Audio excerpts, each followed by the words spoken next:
Voddie Baucham was more than just a preacher, teacher, or writer. He was a voice that shaped a generation of Christians with boldness, conviction, and a clarity that often cut against the grain of culture. Born on March 11, 1969, in Los Angeles, California, Voddie never grew up in a religious home.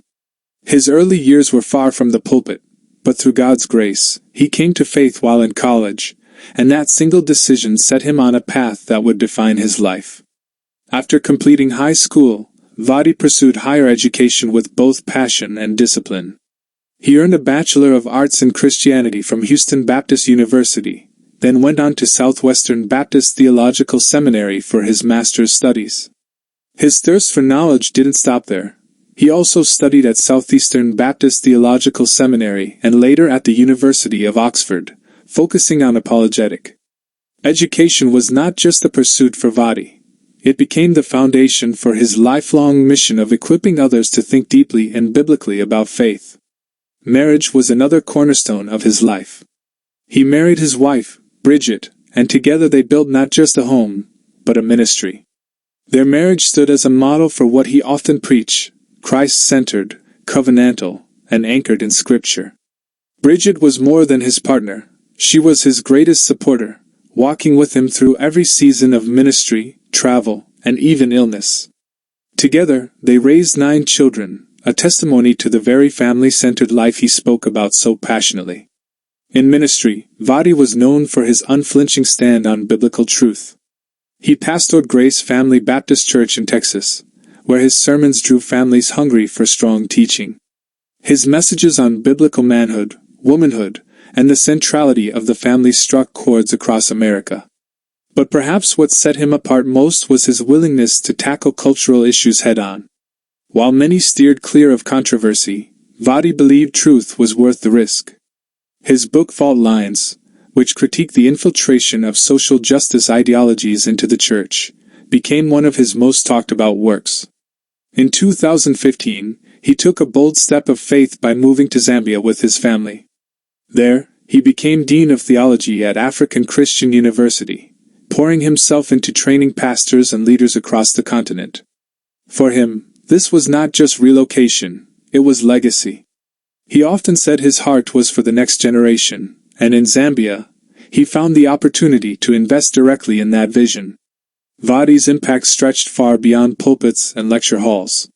His writings, like Family-Driven Faith, The Ever-Loving Truth, and What He Must Be, continue to guide families, churches, and leaders. To his readers and listeners, he wasn't just a preacher. He was a mentor, a shepherd, and sometimes even a prophet crying out in a wilderness of compromise. When he faced severe heart failure in 2021, many prayed earnestly for his healing. That season reminded all who followed him that even men of great faith endure suffering. But through it, his testimony of trust in God only deepened, showing that the faith he proclaimed was the faith he lived. Now, as colleagues and family reflect on his life, the tributes remind us of the man behind the ministry. His wife Bridget, in words she shared with close colleagues, painted a picture of the husband and father not everyone saw. She said, "To the world, Voddie was a bold voice for truth. But to me, he was the quiet strength in our home, the man who made breakfast with the kids, who prayed over us every night, and who never let a day pass without reminding me that he loved me." His sermons moved nations, but it was his faithfulness in the small, ordinary moments that made him extraordinary to me. Those words echo what many closest to him already knew, that behind his books, sermons, and debates was a man deeply rooted in love, for God, for his family, and for the church. Voddie Baucham's fame may have been greatest in American evangelical circles, but his legacy has become global. In America, he was known as a strong defender of truth. In Africa, he became a father figure for young leaders eager to grow the church in a biblical way. His life stands as proof that one man, surrendered fully to God, can shape both hearts and generations. As we remember Voddie, the challenge to us is simple yet profound: to live faithfully, courageously, and intentionally, just as he did. He was a husband, a father, a pastor, a teacher, and a leader, but most importantly, he was a servant of Christ.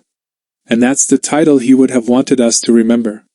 Friends, thank you for walking through this story with me. If this tribute to the life and ministry of Voddie Baucham has touched you, I invite you to share your thoughts in the comments. Did his books or sermons impact your life? Did his ministry challenge or encourage you? Let's remember him not just by listening, but by living out the truths he so passionately shared. And if you'd like to keep hearing more stories that honor lives of impact and faith, don't forget to like this video, share it with someone who needs encouragement today, and subscribe to the channel for more.